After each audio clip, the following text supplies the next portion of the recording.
Today I fucked up by using a different hairbrush. This just happened. I, 21F, have been bringing my own hygiene products to my boyfriend's, 20M, place for a while now, among that leaving a hairbrush at his place. He still lives with his mom and sister, 17F. The two of them have a small shared box of different hairbrushes of which I don't like a single one, hence I brought my own. Now my boyfriend had the great idea to clean his room and misplaced my hairbrush, so I had to use one of the shared box. I wanted to make a high ponytail, so I brushed my hair, and as I went on to get my hair together in one place I held the brush with my teeth for a moment and then I tasted what I can only describe as dried human fluids.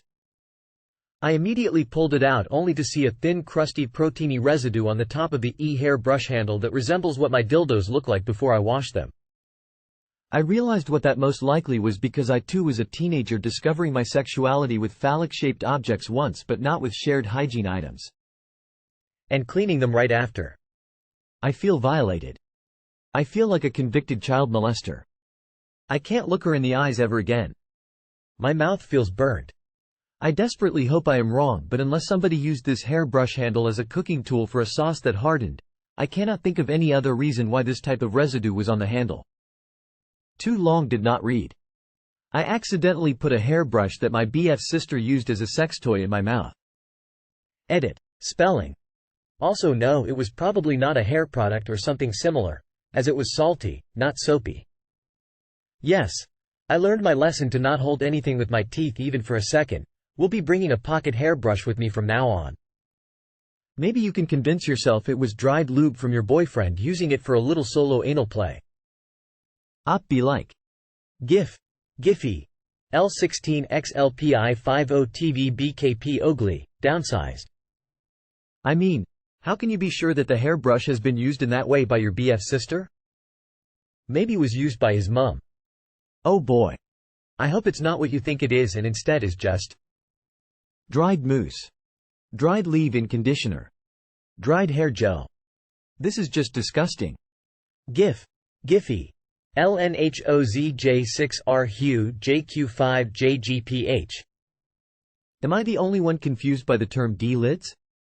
I can infer what op means from the context, but what is this word? Relax. It's from his dad discovering assplay on himself. Today I fucked up by alienating half my colleagues with one sentence. So I'm in a field that is largely dominated by Asians, particularly Indians. It's probably 50% Indians. We get on really well. Or rather we did. For the most part. It used to be that there'd be 7 of them in a group and me just chatting away. I did not care for segregation and they were really nice and friendly. There was one, however, who I didn't like so much. And it had nothing to do with him being Indian. It was because he was lazy as fuck and I always had to do all his work, too. He was always late, always left early, always left everything till the last minute, and I was often having to bail him out. And he was always sick. He always seemed to have some sort of respiratory affliction. To me, this is terrifying because I am extremely susceptible to respiratory disease. I get it way worse than others. I have asthma, and worst of all, the person I live with gets it even worse and I do not want to bring it home to them.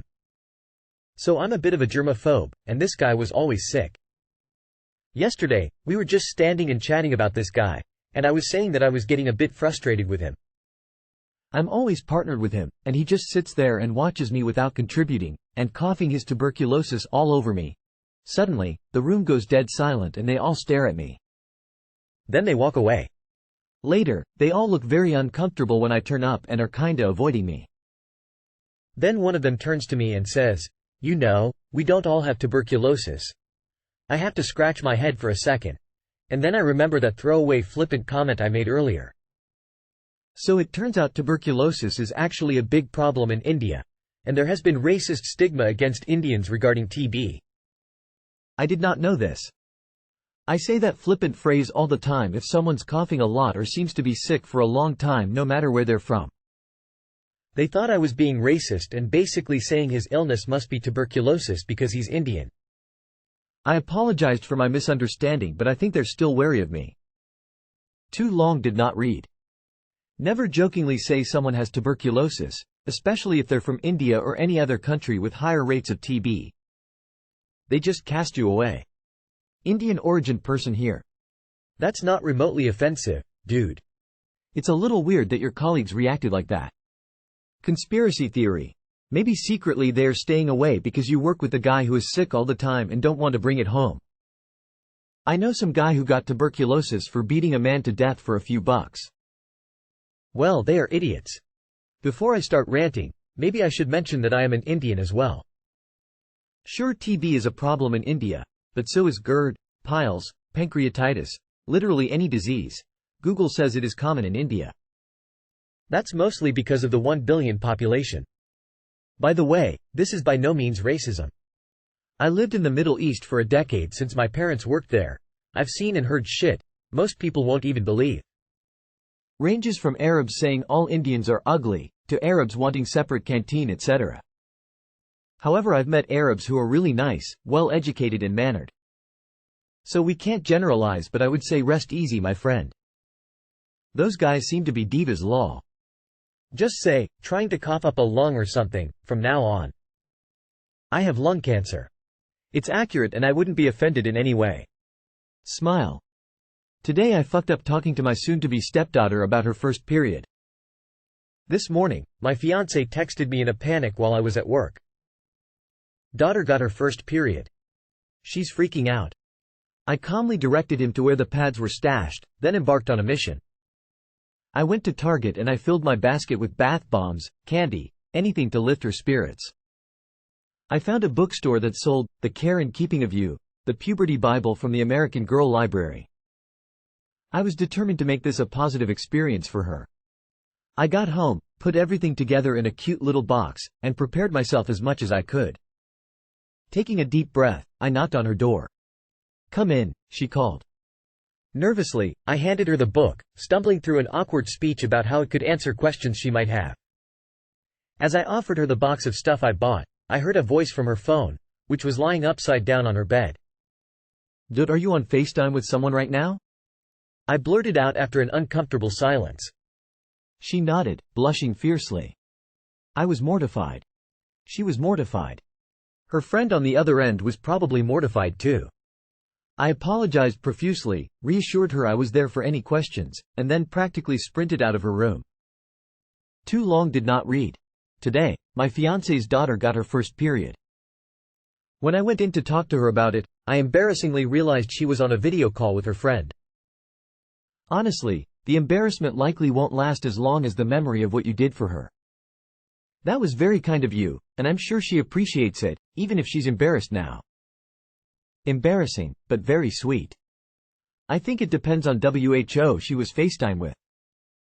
If it was one of her girlfriends, they both got a lesson in kindness. You messed up by being a good supportive stepparent. There are worse things. Heart. Oh, this is an absolute win. Someone else saw how it's supposed to go down. I hid my bloody underwear and used toilet paper for months before my mom found out. I'm in my 30s and still don't feel comfortable saying these things around her. I was determined to make it normal for my kids.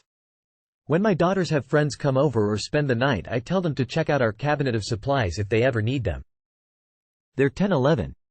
I want everything to feel totally normal. Just like if they need to have a drink or use the toilet. You are a boss mama. I wouldn't sweat it. Pretty tame fuck up, to be honest. My first one was so bad I passed out in the grocery store. My grandma abandoned the shopping cart and we went home.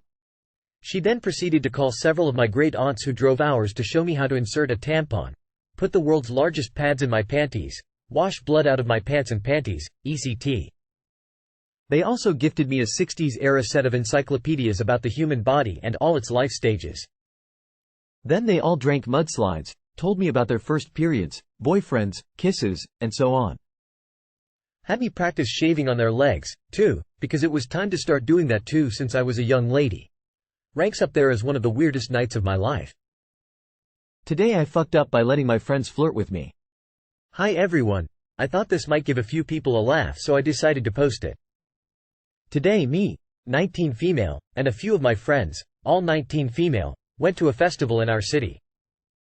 We were sitting in the park eating food and chatting when one of my friends jokingly moaned, "Mommy." It wasn't super loud, but we all heard it, and I got really flustered. I don't know why, but everything relating to anything not safe for work just makes me blush and get embarrassed. Of course, all my friends noticed my reaction, and thus began the torture. For the next hour, my friends dedicated every minute to trying to get me to blush, an easy task, by telling me pick-up lines or making sexual jokes. It was all in good fun, and I was laughing along with them, until one of my friends grabbed my face and made me look at her while she was talking to me. I'm certain I went bright red, as she quickly began laughing and let go, but I had felt something awaken inside of me. I've never felt attraction to girls before, ever, and now I can't stop thinking about the way she did that and getting flustered again. It's honestly haunting my thoughts, and I don't know how I can face her the next time I see her, knowing she's been some sort of gay awakening for me. Too long did not read. My friend grabbed my face to make me look at her and gave me a gay awakening. That's how it happens. Literally one day I just randomly noticed my best friend was hot. Welcome to the club. Advice though, don't hook up with your friends. Oh, you caught the gay. But in all seriousness, you can explore these feelings and find out if it's for you or not. Yay, you might be gay. You might have also been riding the vibes of the party and environment, or you might have a thing for little teasing and humiliation. Sounds like you need to run more tests. Don't say anything unless they do. 19. It's a great time to realize these things now. Lol, I found out I'm bi at 40. Lol, just don't make a big deal of it, and I bet they won't even say a word. Unless you want to say something, then the worst they can say is I don't feel the same. There is no foo. Literally none.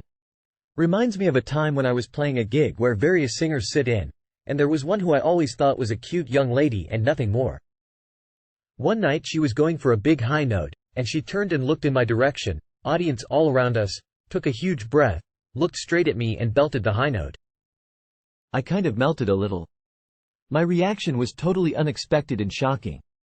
I'm a straight guy, but I had no interest in her. Yet she turned me to jello for a few seconds. She definitely pushed a hidden button I never knew I had.